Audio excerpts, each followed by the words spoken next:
कि हम क्या कर रहे हैं, हनुमान को नचाकर ये क्या सिद्ध करना चाहते हैं। ये वही लोग हैं जो राम को हाथ पकड़कर चलते थे पिताजी बनकर और कहते थे कि राम को हम लाए हैं। ये वही लोग हैं जो राम को, हनुमान को पतंग में उड़ाते थे, हनुमान की पतंग उड़ाते थे। ये ऐसे अपराधी हैं, ये सनातन के अपराधी हैं। सनातन धर्म इनका नाश करके रहेगा, सनातन धर्म इनको माफ नहीं करेगा। लेकिन वहाँ नाश की बात नहीं, वो तो बोल रहे हैं आशीर्वाद ले रहे थे। आपने वीडियो देखी है पूरी? तो आशीर्वाद लेने के लिए हनुमान को नचाने के बाद आशीर्वाद लेना होता है क्या? अरे तुम नाचो, अगर आशीर्वाद लेना है तो नाचो, बहुत नाचो, जमकर नाचो, लेकिन हनुमान को नचाकर आशीर्वाद लोगे? कल सीता मैया को नचा दोगे तुम लोग, कल राम को नचा दोगे तुम लोग।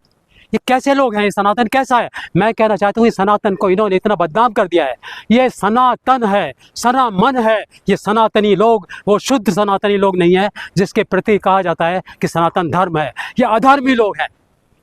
कैसे भाजपा ने बदनाम कर दिया? वो तो राम मंदिर बनवाए हैं, देखिए कितना शानदार मंदिर है। बहुत शानदार आज चर्चा हो रही है उस राम के मंदिर की। राम के मंदिर में घुस गए, राम को मंदिर बनाया उन्होंने, अपना राम को कमाई का अड्डा बना लिया। राम को उन्होंने पहले चुनाव कार्यालय बनाया, फिर राम को कमाई का अड्डा बना लिया। अब उसमें जो चढ़ावा आता है उसको खाते हैं और खुलकर इसका प्रयोग करते हैं एमपी खरीदने में, एमएलए खरीदने में। इन्होंने राम का पूरी तरह से दुरुपयोग किया है, राम के नाम का, राम के आस्था का दुरुपयोग किया है। आस्था का दुरुपयोग नहीं किया है, बल्कि जितने भी दोषी हैं वो पकड़े गए हैं। आपने देखा नहीं?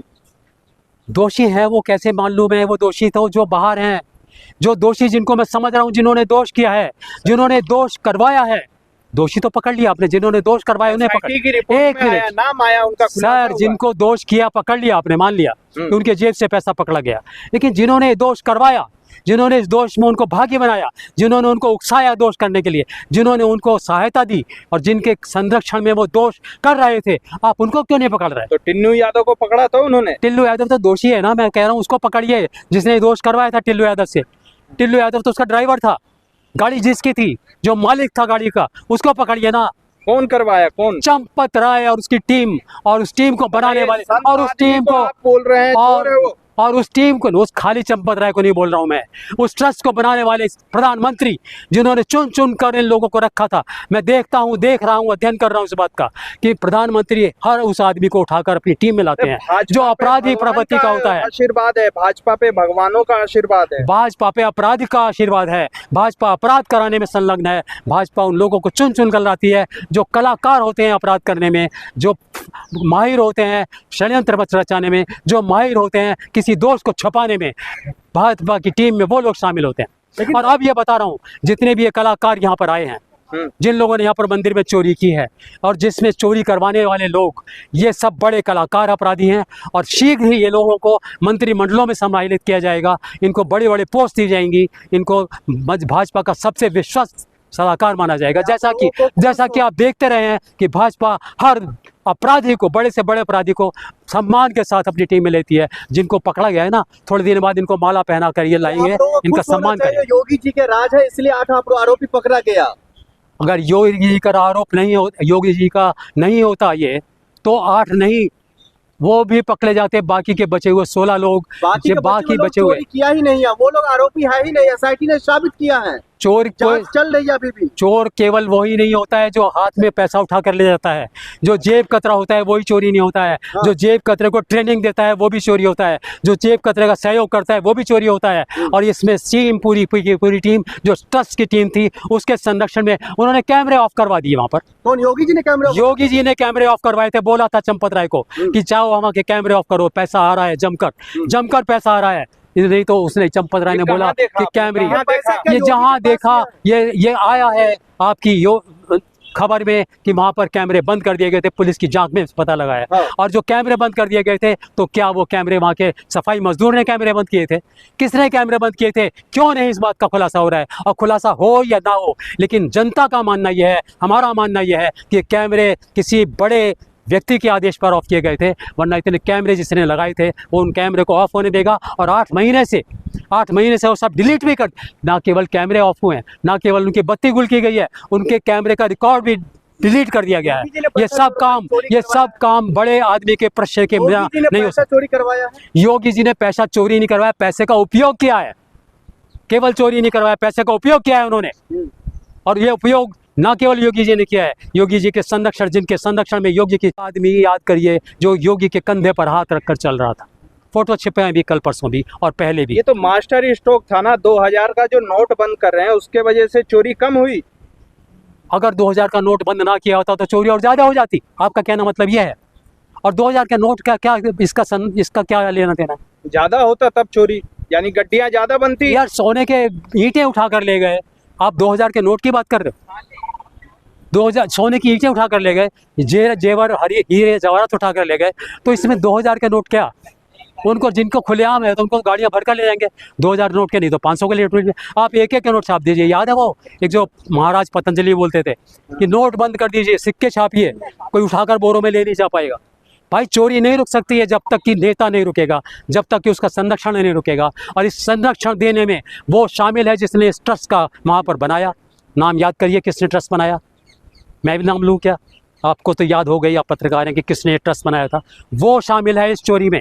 और जो योगी है वहाँ पर, उनके आंख के नीचे हो रहा था जो ये कहते थे ना खाने दूंगा, ना खाऊंगा, ना खाने दूंगा, वो शामिल है इसमें। अगर ये और एक भी शब्द होती तो ट्रस्ट वाले ही क्यों एफआईआर दर्ज करवाते? फिर तो वो तो नहीं करवाते एफआईआर दर्ज। अध्यक्ष ने ट्रस्ट ने एफआईआर दर्ज कराई कहाँ? करवाई है। एक बात और सुन लीजिए, जब एफआईआर दर्ज कराई है वो सब काम किया है। पहले उन्होंने जाकर एसआईटी बनवाई, एसआईटी बनाने के बाद एफआईआर करवाई। और ये बताइए कि जब एसआईटी में पकड़ा गया है सबूत, एसआईटी ने बोला है कि चोरी हुई है, तब भी वो एफआईआर कराने गए हैं। उन्होंने कब चोरी कर, कब उन्होंने उनका एफआईआर में क्या रोल है? उन्होंने कोई एफआईआर नहीं कराई। एफआईआर तो उनको करानी पड़ी है मजबूरी में। जब सब ने हंगामा कर दिया कि एफआईआर क्यों नहीं हो रही, तब अपना मुंह छुपाने के लिए, मुंह बचाने के लिए, मुंह पर कालिख जो लगी है उसको छुपाने के लिए इन्होंने एफआईआर कराई। ये तो रामद्रोहियों का काम है ना, ये सब विपक्ष वाले ये सब करवा रहे हैं। ये तो कोई कमाल ही हो गया। विपक्ष ने तो आवाज़ उठाई है, उसने कौन सी चोरी करी है? अब बताइए क्या विपक्ष ने चोरी की है? विपक्ष का कौन सा नाम है कि चोरी की है? काश कि ऐसा होता कि अगर ट्रस्ट में एक भी आदमी विपक्ष का होता, काश ये ऐसा होता। विपक्ष वाले जब वो राम मंदिर गए नहीं, फिर उन पे सवाल पूछना क्या जायज है? तो अब जो आईओ आएगा उससे पूछा जाएगा क्या तूने रामलीला देखी थी? तू रामलीला देखने जाता था तो आईओ बन। क्या जो जज बैठेगा उससे पूछा जाएगा क्या तूने रामायण पढ़ी है तो तू हमारा फैसला दे? ये क्या सा सवाल है? चोरी की है, आवाज उठी है, और उस मंदिर गया या नहीं गया ये सवाल नहीं उठ सकता। क्या एक मुसलमान इस बात की आवाज नहीं उठा सकता कि यहाँ चोरी हुई है?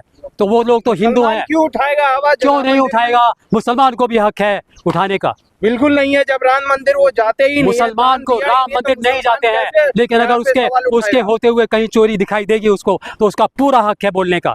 ये नहीं कह सकते की भाषा बोल रहे हैं। मैं ओवैसी की भाषा बोलूं या विदेशी भाषा बोलूं या किसी की भी भाषा का नाम लगा दीजिए, लेकिन सच्चाई तो सच्चाई है और मुझे सच्चाई बोलनी पड़ेगी। सच्चाई को छुपा नहीं सकता ओवैसी की वजह से। अगर ओवैसी सच्चाई बोल देगा तो मैं कह दूंगा नहीं बोलूंगा। ओवैसी बोल रहे हैं कि यहाँ पर अगर कोई मुसलमान होता तो एनकाउंटर हो जाता। अगर ओवैसी कल को राम राम करने लगे, मैं राम का नाम लेना छोड़ दूंगा क्या? आप छोड़ देंगे राम का नाम लेना अगर ओबीसी ने कल को राम का नाम लेना शुरू कर दिया क्या? तो क्यों बेकार की ऐसी बातें उठाई जाती हैं कि ओबीसी की भाषा बोल रहे हैं? जो राम मंदिर ले गए उनको क्या हक है? जो एक बंदा तो ये भी कह रहा है ना कि हिंदुओं का पैसा हिंदू ने चुराया, तो क्या आपत्ति है? मैं सवाल उठा रहा हूँ, अगर हिंदू का बेटा, हिंदू का लड़का एक हिंदू लड़की का रेप कर देगा तो क्या आप उस पर कानून नहीं लगाएंगे? क्या एक हिंदू का लड़का एक हिंदू का मर्डर कर देगा तो क्या आप उस पर कानून नहीं लगाएंगे? तो कि हिंदू के आदमियों ने हिंदू का पैसा लूटा है तो क्या आप उस पर कानून नहीं लगाएंगे? क्या लग रहा है कि ये चंदा चोरी और भगवानों का अपमान क्या होने जा रहा है भाजपा के साथ?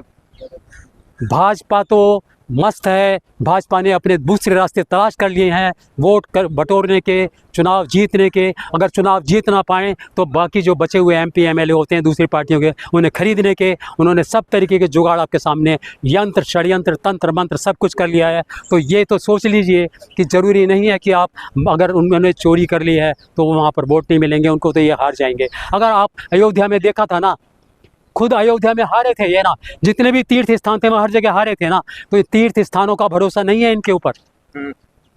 देखिए भगवानों का अपमान हो रहा है, जबकि शाहरुख खान की एक फिल्म आई थी, आमिर खान की फिल्म आई थी, उनके फिल्मों पे विवाद हो गया।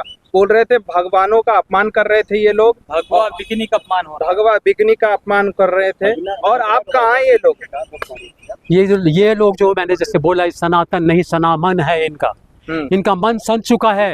ये केवल वही बातें उठाते हैं जिसमें किसी दूसरे का नुकसान किया जाए और अपना फायदा किया जाए।